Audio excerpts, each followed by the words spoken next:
اور ایڑی کھلی نہیں ہونی چاہیے. پورا موزہ جو ہے چمڑے کا ہو یا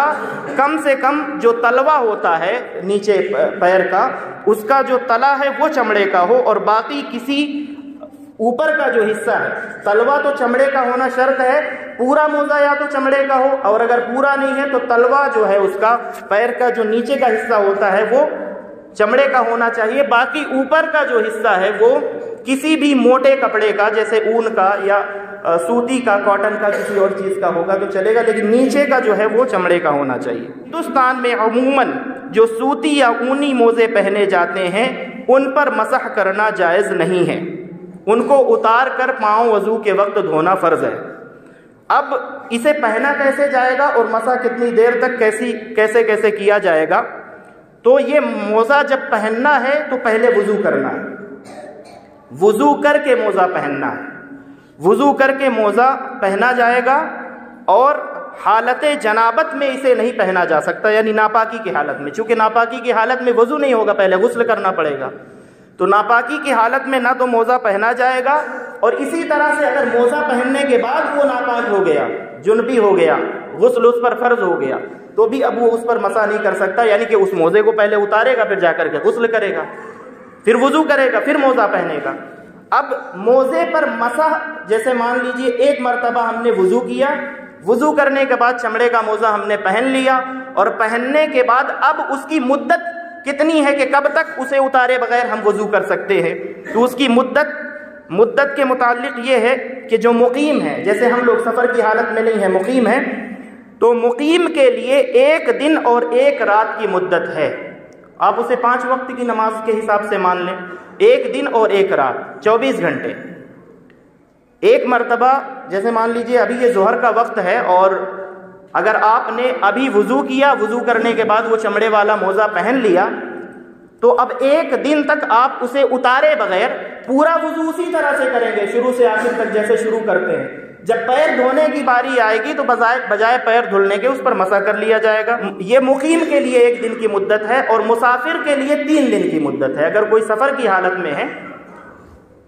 اگر کوئی اپنے علاقے سے باہر ہے, تقریباً 92 کلومیٹر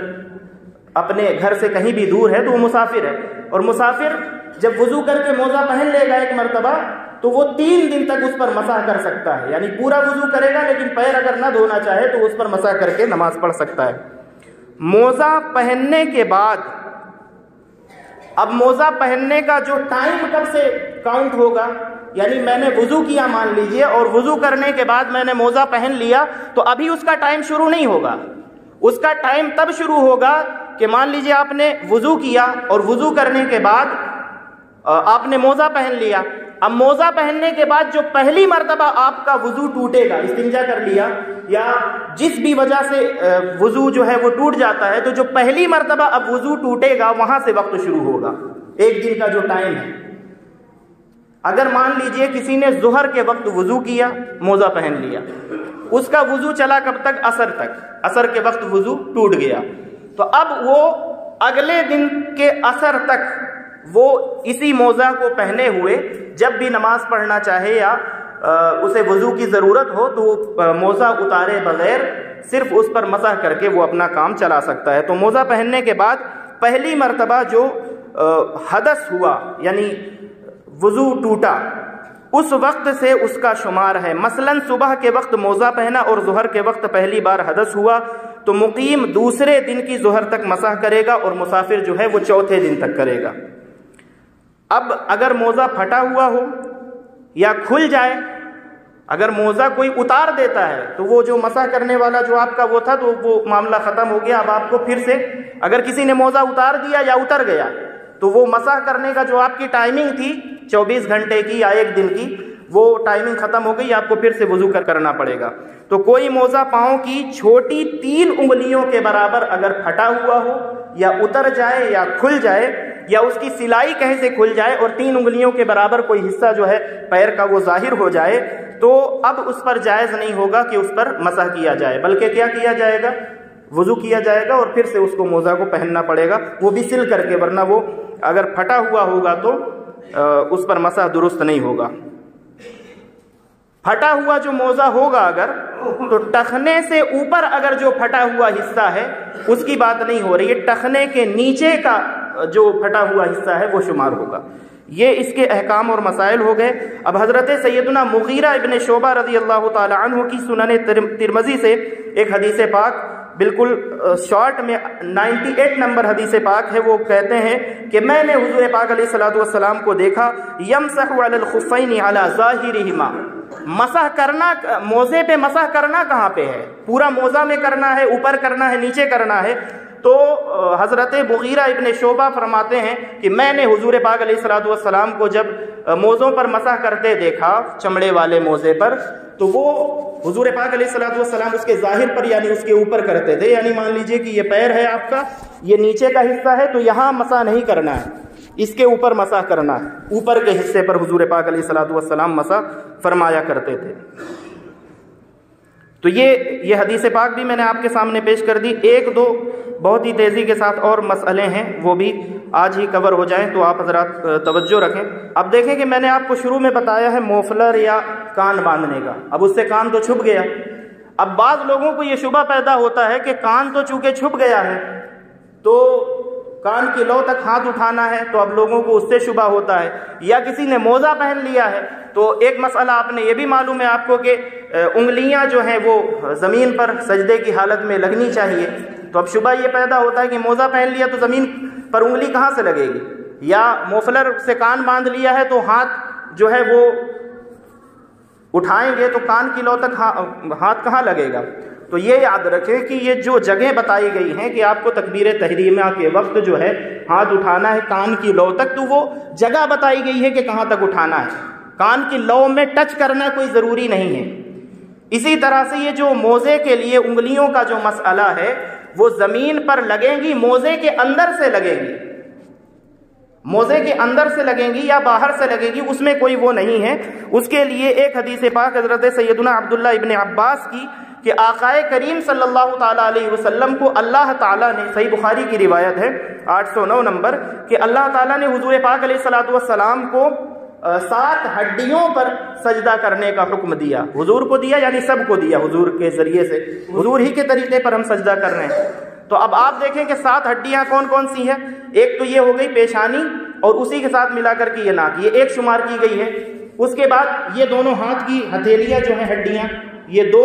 دونوں گھٹنے 4، اور دونوں پنجے 6، اور یہ سر کا جو یہ حصہ ہے یہ 7۔ تو اب اس میں سے دیکھ لیں کہ گھٹنا جو ہے حضور نے کیا فرمایا کہ مجھے حکم دیا گیا اللہ تعالیٰ کی جانب سے کہ 7 ہڈیوں پر میں سجدہ کروں۔ تو اب ماتھا تو زمین پر لگ رہا ہے ڈائریکٹ، لیکن گھٹنا تو نہیں لگتا زمین پر، گھٹنا تو ہمیشہ پیجامہ کے پینٹ کے اندر نہ ہوتا ہے۔ تو بتانے کا مقصد یہ ہے کہ اس سے کنفیوز نہ ہو کہ اگر آپ نے موزہ پہنا ہوا ہے تو موزہ اگر آپ نے پہنا ہے تو موزے کے اندر انگلیاں ہیں، یا موفلر میں کان جو ہے وہ موفلر کے اندر ہے، تو ان چیزوں کا کھلا رہنا کوئی فرض یا واجب نہیں ہے۔ جہاں تک آپ کو کان کی لو تک ہاتھ اٹھانے کا حکم ہے تو کان میں چھوانے یہ کوئی نہ فرض ہے نہ واجب ہے نہ شرط ہے نماز کی۔ اب ایک چیز اور رہ گئی، جو لوگ بزرگوں کے نقش یا ان کے مزارات کی ٹوپیاں پہن کر کے خاص طور سے جماعت والی نمازوں میں آتے ہیں، مان لیجئے کسی کی ٹوپی پہ اجمیر کا نقشہ، گنبد کا نقشہ بنا ہوا ہے، یا بغداد کا، یا حضرت مولا علی یا کربلا کا کہیں کا بھی نقشہ بنا ہوا ہے، تو اس کے لیے ایک سیدھا سا مسئلہ یہ یاد رکھیں کہ اگر آپ کہیں اور جاتے ہیں نماز کے علاوہ کہیں بھی جا رہے ہیں جہاں سر کو جو ہے وہ زمین پر رکھنے کی ضرورت نہیں پڑتی، تو بزرگوں کا جو نقش ہے ان کے مزاروں کا وہ کبھی اور کہیں بھی بنا ہوا ہو تو اس کی جو عزت ہے، اس کی جو تعظیم ہے، اس کی جو حرمت ہے، وہ مشابہت ہونے کی وجہ سے بالکل اصل کی طرح کی جائے گی۔ اس کی تعظیم، اس کی تکریم، اس کی عزت اسی طرح سے کی جائے گی جیسے اصل کی تعظیم کی جاتی ہے۔ تو اس لیے اگر آپ اس طرح کی کوئی ٹوپی لگا کر کے مسجد میں آتے ہیں اور نماز پڑھتے ہیں خاص طور سے جماعت والی، تو ایک تو آپ جو ہے اپنے سر کو زمین پہ رکھتے ہیں، پہلی بے حرمتی ہوتی ہے، زمین پر رکھ دیا آپ نے۔ اب آپ کے سر پر بنا ہوا ہے، خاص طور سے نالین پاک بہت سی ٹوپیوں میں بنی ہوتی ہے، تو دیکھو کمپنی جو ہے اس کو اپنا مال بیچنا ہے۔ اب آپ یہ دیکھیں کہ اسے پہن کر کے کہاں جا رہے ہیں۔ آپ نے وہ ٹوپی پہنی، نالین کی مان لیجیے آپ نے پہنی ہے، اور آ کر کے آپ سجدہ کرتے ہیں تو آپ اسے کہاں رکھتے ہیں؟ سر کو زمین پہ رکھتے ہیں. یہ پہلی بے حرمتی ہوتی ہے. دوسری بے حرمتی یہ ہوتی ہے، یہ صفیں لگی ہوئی ہیں، اب آپ مان لیجئے پچھلی صف میں ہیں تو اگلی صف والے کا پیر جہاں ہوگا پچھلی صف والے کا سر وہاں پہ ہوگا. یہ دوسری بے حرمتی ہوتی ہے. تو اس طرح کی نالین والی، بزرگوں کے نقش والی جو ٹوپیاں ہیں انہیں ایسی جگہ پر پہن کر کے جائیں کہ جہاں آپ کو سجدہ کرنے یا دوسروں کے قدموں کے پاس پھینکنے کی جو ہے وہ ضرورت نہ ہو. تو یہ چند مسائل تھے جو میں نے آپ کے سامنے بیان کیے ہیں. اللہ رب العزت کی بارگاہ میں یہ دعا ہے کہ مولا تعالیٰ عز و جل شریعت مطہرہ کے جو مسائل ہیں، احکامات ہیں، انہیں سمجھنے کی اور ان پر عمل کرنے کی توفیق عطا فرمائے. آمین یا رب العالمین بجاہ سید المرسلین. السلام علیکم ورحمۃ اللہ وبرکاتہ.